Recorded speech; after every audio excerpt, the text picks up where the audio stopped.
Yes. I made some changes after I watched Julia serving to the game myself. Yeah. Just from studying. And I see there are videos of me on my you understand you're an athlete, right? Yes. Yeah, well, I was. Yeah. But you understand mechanics. Yes. So what I see in Caitlin Clark's jump shot, right? Okay. Mm-hmm. It's a two-step jump shot, and the way she skips into it, I can really appreciate. I'm the first person that I've ever seen do that. Look at those hands right there. This is way more than just some basketball enthusiast breaking down game footage. You're watching a 56-year veteran who learned the game on West Philly courts. This is someone Kobe Bryant used to study, and he's dissecting exactly what makes Caitlin Clark's shooting form different from every other pro player out there. What he's about to break down runs much deeper than most fans understand. Because when you see Clark launching shots from 30 feet out like they're free throws, there's this precise chain of events happening in roughly 0.8 seconds that maybe 5 players in basketball history have truly perfected. We're looking at a two-step jump shot featuring a skip entry that flows so naturally, it almost defies what should be physically possible. But it's not magic. She's just working at a tier that most shooters never even glimpse. Right? There's only a few people I've ever seen to do it and really get it right. Right. Durant tries it, but doesn't look smooth as when Kobe Bryant does it, or the way Peja Stojakovic used to do it. But Caitlin Clark does it so smoothly. I'm talking about where there's a little skip right before her feet plant. Yeah. And she brings the ball here, and it's here before her feet actually leave the ground. And it's a two-step motion with a gooseneck release. Kobe Bryant, there's only a few people in history that can really get that two-step jump shot with the your feet are off to the left a little bit. Sometimes your right leg lands in front of you. There's only a few people who've been able to do that and make it look organic. That's it right there. The two-step rhythm combined with that gooseneck follow-through. Now he just mentioned Kevin Durant and Kobe Bryant alongside Caitlin Clark. And this isn't just hype. This is serious film breakdown. Because when you analyze these mechanics frame by frame, maybe 5 or 6 modern players can pull off this exact footwork pattern while making it look effortless. Durant attempts it, but the flow isn't quite there. The timing gets slightly choppy. With Kobe, everything was pure art.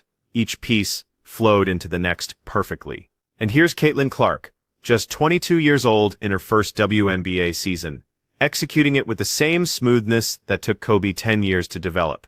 That skip happening right before her feet set, with the ball already positioned at her release point before she even lifts off.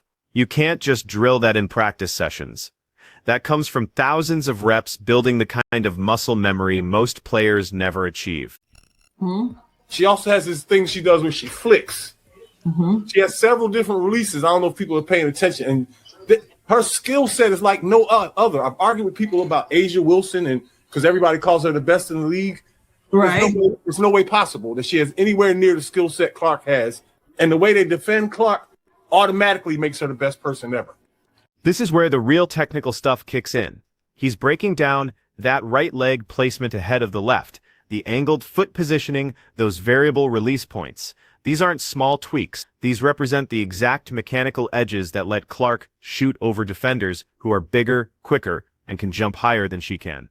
Check out his comparison with Aja Wilson. Aja Wilson just took the 2024 WNBA MVP. Totally dominates in the post, probably the most complete player in the league right now, but their skill sets live in different universes because Wilson controls the game down low, using her size, court awareness, and soft touch near the basket. Clark controls things from way out in space, building offense from 35 feet away, breaking down defenses with her handles, court vision, and this shooting technique we're studying. You can't guard them using the same approach. Teams need completely different game plans for Clark because of these exact mechanics. All right, so Caitlin, she's getting the ball. She's going to do a 1-2 step, okay? This is what that guy was talking about, okay?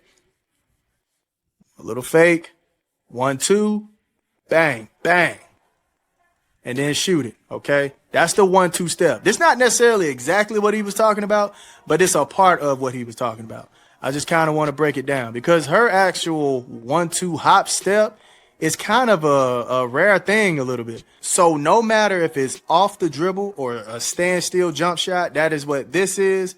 That's when somebody pass you the ball, you don't do anything but pull it, okay? That is a standstill jump shot.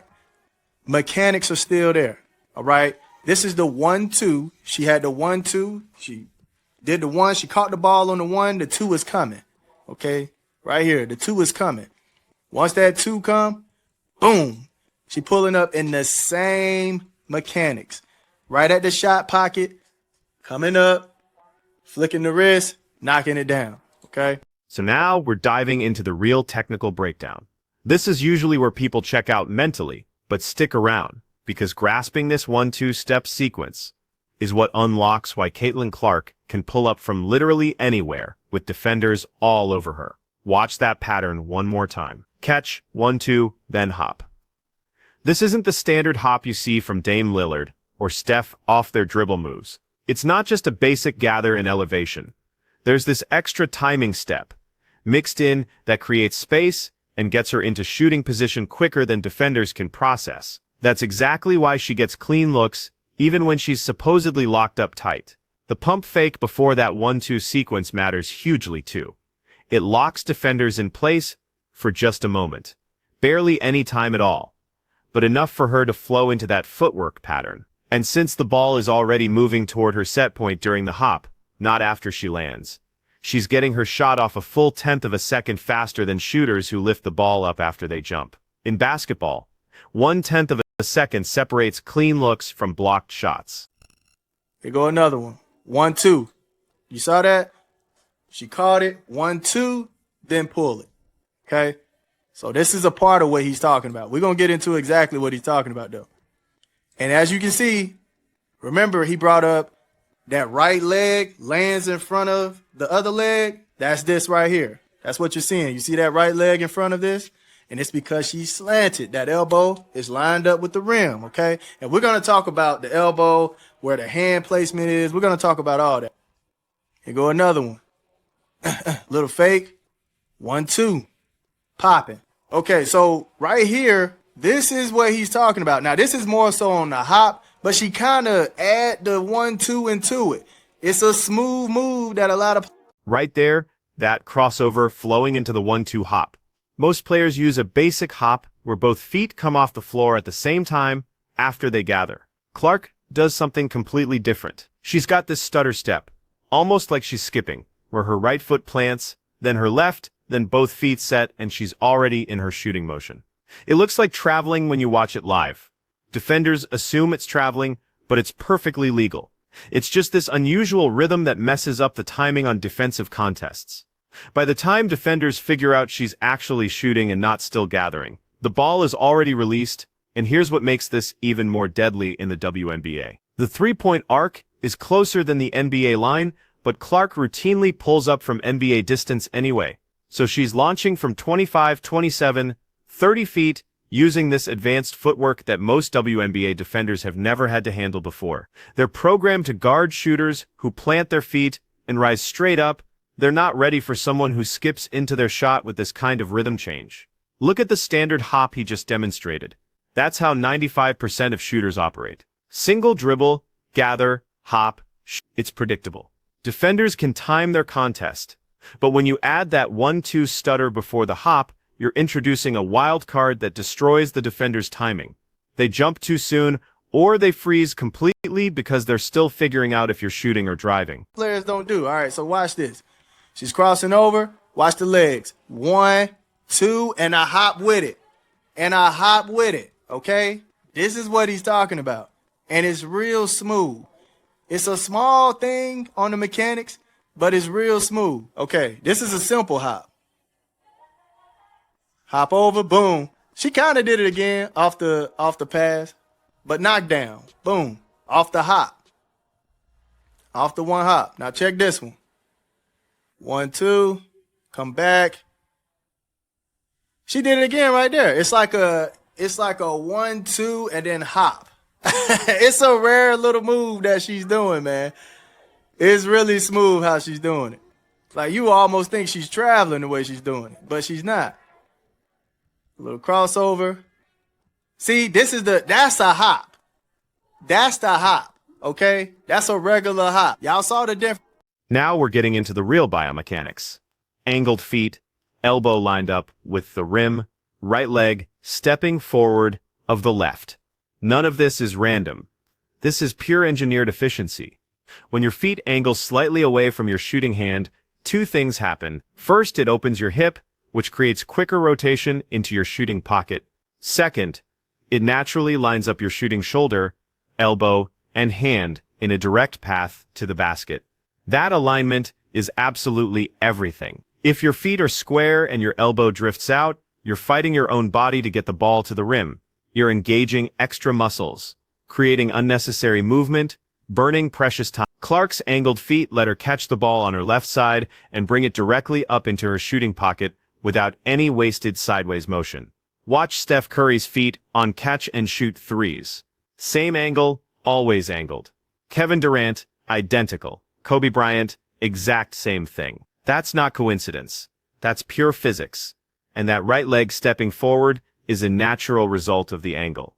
When you turn your feet, your body wants to step through with your lead leg. For right-handed shooters, that's the right leg. It builds a solid foundation and gives better balance on difficult shots. When Clark is fading sideways, that front leg works like a counterweight, keeping her center of gravity stable even when she's moving laterally. Here's what separates decent shooters from elite shooters. Decent shooters need perfect positioning. They need to be planted, balanced, with time to complete their full shooting motion. Elite shooters can fire off balance, off rhythm, with hands in their face, and still keep their core mechanics intact. Caitlin Clark's lower release point perfectly demonstrates this. Most casual fans think you need to jump high to shoot over defenders. That's actually completely backward. If you need maximum elevation to get your shot up, you're in serious trouble. Because late in the fourth quarter, after 35 minutes of game action, your legs are shot. You can't get that same lift. Your shots start coming up short. Clark shoots from relatively low elevation, maybe 8 to 10 inches off the ground. Steph Curry does the same thing. They're not trying to out-jump defenders. They're focused on maintaining consistency.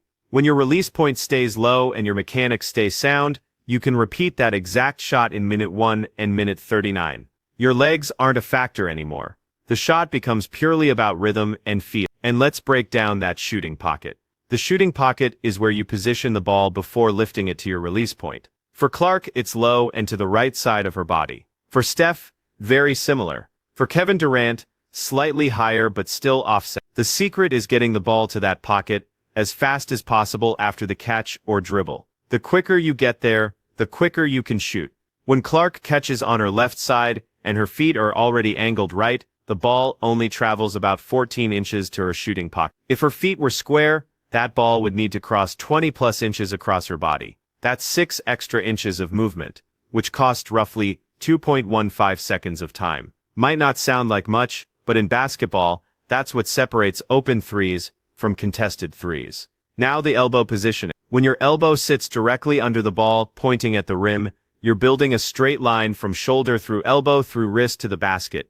That's the most efficient path for energy transfer. Any deviation from that line, any wing elbow or elbow that's tucked too tight, and you're making adjustments with your wrist or guide hand, you're adding complications. Clark's elbow stays controlled, not so tight it's uncomfortable, but controlled enough that the line stays clear. And because her feet are angled and her shoulder is already rotated toward the basket, that elbow positioning happens automatically. She's not forcing it. Her body mechanics handle the work.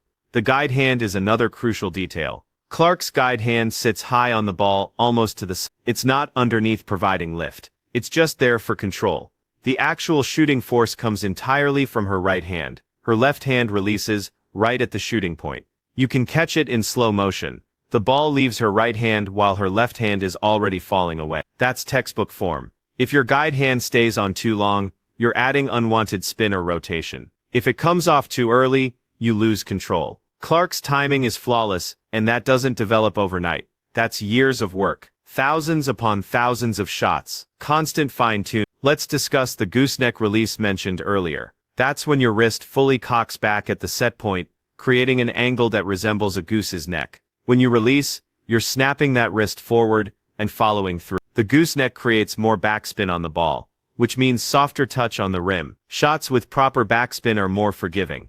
They can catch the back iron and still drop. Shots with side spin or flat rotation hit the rim and bounce out. Clark's release has that gooseneck, and you can see the ball rotation. It's tight, Consistent, backward rotation every single time. That's not chance. That's pure mechanics. And it's why her shooting percentage from distance stays elite even when she's taking shots most coaches would call bad shots. The multiple release points he referenced are also game-changing. Clark doesn't rely on just one release. She can shoot from a high release when she can shoot from a quick release when she's pressured. She can shoot off the dribble with a lower release to get it off faster. That adaptability makes her nearly impossible to scout. Defenders can't just time one release and jump accordingly. They have to react to whatever she's doing in that moment, and by then, it's over. Compare that to someone like A'ja Wilson, who he brought up earlier. A'ja dominates the game. She's the MVP, one of the league's best, but her skill set operates in a completely different realm. She works in the post, using footwork, positioning, touch around the basket. She's not creating offense from 30 feet with handles and shooting mechanics. That's not criticism of A'ja, it's just a different game entirely. When you measure pure skill, pure shot creation ability, pure shooting mechanics, Caitlin Clark operates at a level that's uncommon in any basketball league. The way defenses have to guard her, pressing out to midcourt, sending double teams 35 feet from the basket, that automatically opens up the entire court. That's the impact of elite shooting mechanics, combined with unlimited range and the confidence to use it. So here's the real question. Can these mechanics be taught, or is this something you either possess or you don't? The answer is both. The footwork, the elbow positioning, the shooting pocket, those can be coached. You can drill those elements. But the rhythm, the timing, the instinct for when to use the 1-2 hop versus the standard hop, that's feel. That's intuition. That's thousands of hours of experimentation and repetition until it becomes automatic. Caitlin Clark didn't just wake up shooting like this. She's been developing this since childhood. And now in her rookie WNBA season, she's displaying the results of all that dedication. She's not just a solid shooter. She's an elite shooter with mechanics that put her in conversations with the greatest to ever play. And if you grasp what you're witnessing, if you can spot the 1-2 hop, the angled feet, the gooseneck release, the controlled elevation, the elbow alignment, then you're watching something truly special. That's what distinguishes Caitlin Clark. Not just the range, not just the confidence, the mechanical precision, the details most people never notice, but that create all the difference between solid and legendary.